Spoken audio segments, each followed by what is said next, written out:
Welcome to SurgiSnacks, the podcast that serves up tasty insights for your surgical practice. Join Al Norweb and Justin Rockman of Surgimate as they deliver bite-sized episodes that feature actionable insights and real-world examples to help you conquer the challenges of surgical scheduling and unlock your practice's full potential. Let's dig in.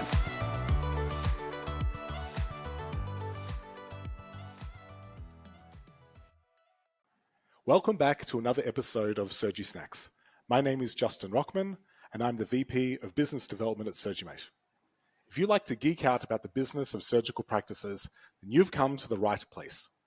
Here on SurgiSnacks, our goal is to provide you with bite-sized sessions, about 10 to 12 minutes each, that you can listen to during your coffee break or in the car, and give you some fresh new ideas when it comes to running your surgical practice. My fearless co-host, Al Norweb, won't be with me today, but I'm very excited to have Andrew Wade, CEO of Ortho SC in Myrtle Beach, join me on our Labor Day special episode. Welcome, Andrew. Hey, Justin. Thanks so much for letting me be here today. I'm excited to connect with you guys and share a little bit of our story. Fantastic. Thank you, Andrew. So our audience who might not have had the pleasure of your acquaintance, could you please share a little brief introduction about yourself? Yep. So I'm a South Carolina native. Been in healthcare for almost 15 years at this point, almost entirely in the realm of orthopedics. So I've seen a lot of transition, a lot of change happen over the last couple of years. It's been really fascinating to watch, and it's going to be a really exciting next 15 years as well. So excited to talk with you guys today about some of the technology and the tools and some of the stuff that makes our world run. We're very excited to hear as well. So the topic for our special Labor Day episode is centered around people. Okay, the hard-working staff at the surgical practice who really keep the business running, the business of surgical practices. They really are the beating heart of any organization, and they fuel everything. Now, we have a little tradition here on SurgiSnacks, which is to link a snack to the theme of the episode. So today's is my favorite energy drink, which is Gatorade, because it's our team that fuels our performance. Okay, I'm not sure if you like Gatorade, but I love it. Andrew, your practice is hugely successful. I've met with your team numerous times over the year, and they all seem to be extremely positive and very highly motivated. Can you share some of the creative ways that Ortho SC has fostered really such a positive work environment? Sure. I think I would share that some of the most important things that we've done are really making the ultimate end and the ultimate goal of everything that we do our patients. And in doing that, we have really been super fortunate to build a team that is here for the right reasons, right? They align with that goal of serving our patients well. And they are people who really, they just find joy in doing the work that they're doing, serving the patients in our community well. And they recognize the really incredible gift that it is to be a part of our community in that way. So on the technical side of that, we know that our people are what make the place run. We are so fortunate to have a really great group of physicians. But there is a massive team of people working around, in front of, behind, and off to the sides of each one of them who really are the right, the left hand of everything that happens in the practice. And so from day one with Ortho SC, we've really tried to focus on how do we create an environment that's going to give our team the ability to thrive, not just professionally, but as people and as individuals who all show up to work with different talents and different skills and different gifts. And different passions, and so we've just been really fortunate getting to have a chance to build Ortho SC from the ground up with that in mind, and being able to leverage tools and resources to help our people succeed and win. So people and also the community. You also mentioned the tools. What's the interaction between the people and the tools themselves? Meaning, is it the people that are driving the tools, or is it the tools that help the people along the way? Yeah, we definitely see the tools being a tool, right? You can't buy a piece of equipment or software that can replace the value that a really sharp, really capable team can bring and what they can do in an organization. One of the neat things that is just kind of a buzzword in the universe today is what AI is going to look like and how that's going to run. I think the artificial intelligence versus augmented intelligence is a really neat argument, right? I think we tend to look at it as the augmented intelligence pathway.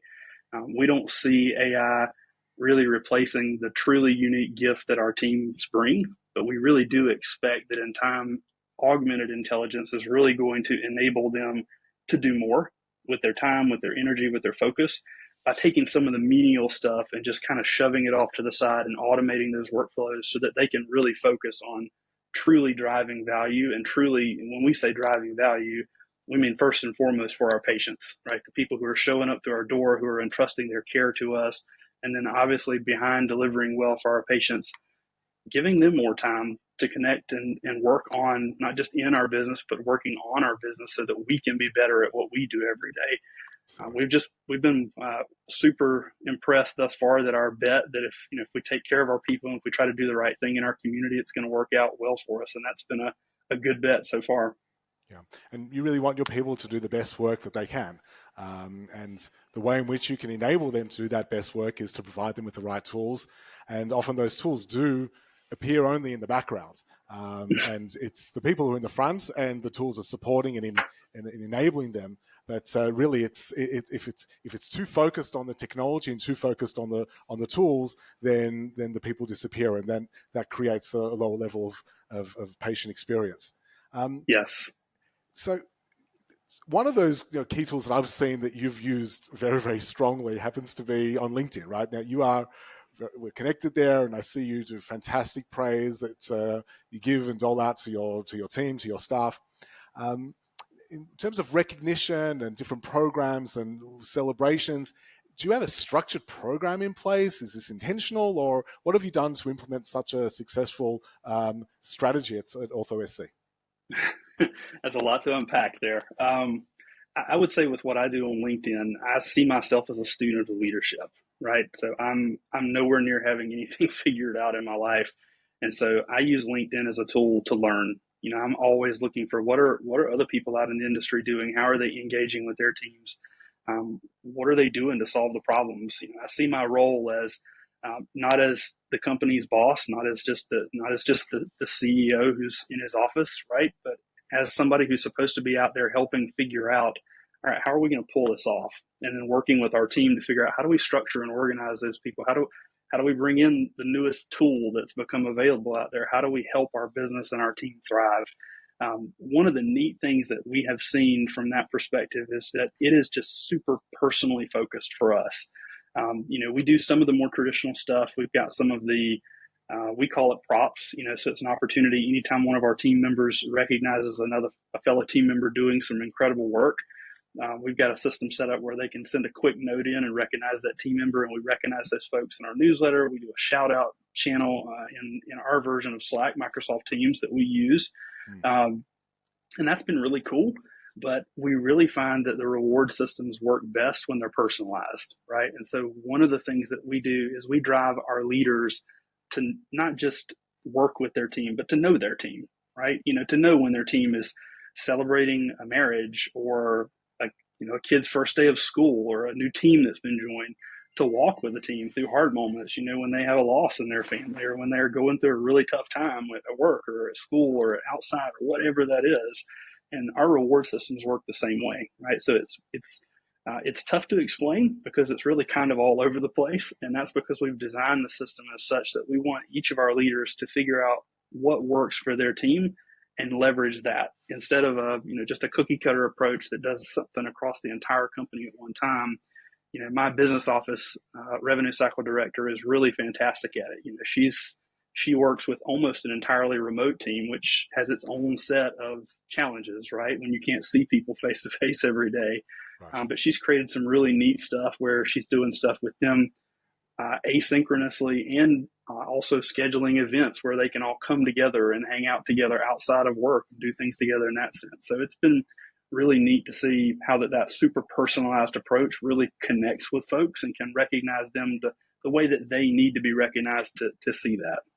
So both external recognition programs, front-facing programs like LinkedIn, but also you've instituted a lot of internal yes. recognition programs. And it's also not just about celebrating the big things. It's also the personal milestones and recognizing team for exceptional work, large and small. Yes, I think I would say there's real power in just saying thank you. Right, it's such a small thing. Absolutely. But the ratio of number of times that our team hears thank you really, really needs to be on par or in front of the number of times that they hear, "Hey, I need insert blank," right? Oh, yeah. Yes, it's all our jobs. It's why we're here. We're here to get our jobs done. But there's just something incredible about the simple act of taking 2 seconds to say, "Hey, I see you. That's incredible work that you've done. I really appreciate it. I could see how that you went above and beyond, and that's just awesome. So thanks for what you're doing." Yeah. Fantastic. Andrew, I recall once you referring to employees that even left the practice as graduates of Ortho SC. Maybe you could tell us a little bit about your vision on recruiting or retaining, then also ultimately allowing talent to move on when it's right for them, right?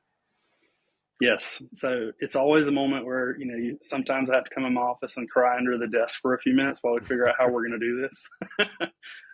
But we really do see that as a thing to celebrate, right? When somebody takes an opportunity that they're going to professionally grow and they're going to be able to do more for the family in what they're creating and earning, or step into a role where we have watched them grow, we've watched them evolve, we've watched their knowledge and their skills and their abilities just get honed and improved, and they're taking a step into a job where they're going to continue that process. We think it's something to celebrate. It's not fun when you have turnover. A lot of the times, we've built a relationship with these people, and we know them, they know us, and we love each other, right? I mean, There's a lot of camaraderie that's there. But it's just like family, when you live in different cities and different states and different areas, just because you move on from a team doesn't mean that that's dissipated or gone, right? And so we think of it not as leaving, but as graduating. And it's really served us well in the sense of people feel more appreciated when they recognize that their leaders don't just see them as cogs in a wheel, right? But when they see them as people who bring talents and gifts and skills, that we're not just trying to eke the value out of, but that we're trying to empower, bring forth, help them be the best that they can be. We really believe that people show up to work and they want to win, they want to do good work. And so, we see ourselves not as just we got to get stuff done, but we see ourselves as, how do we help people thrive? Right. And that way you can really have more intentional actions within the practice to make sure recognition is really part of the DNA of the organization. Andrew, I think we're actually getting close to the end of our time. So in summary, I think the best way to move from the great resignation to maybe the great motivation is to ensure that we really celebrate all of our hardworking staff in an intentional way. Show off your team on LinkedIn, institute these kudo programs, these cheers programs, and highlight the small successes as well as the large successes. So thank you so much, Andrew, for joining us today on SurgiSnacks for our special Labor Day episode. Wish you all a happy holiday. And I think it's now time for our energy drink. You don't need that energy drink. You get so much energy from your team and your staff. So cheers. Thanks, Justin.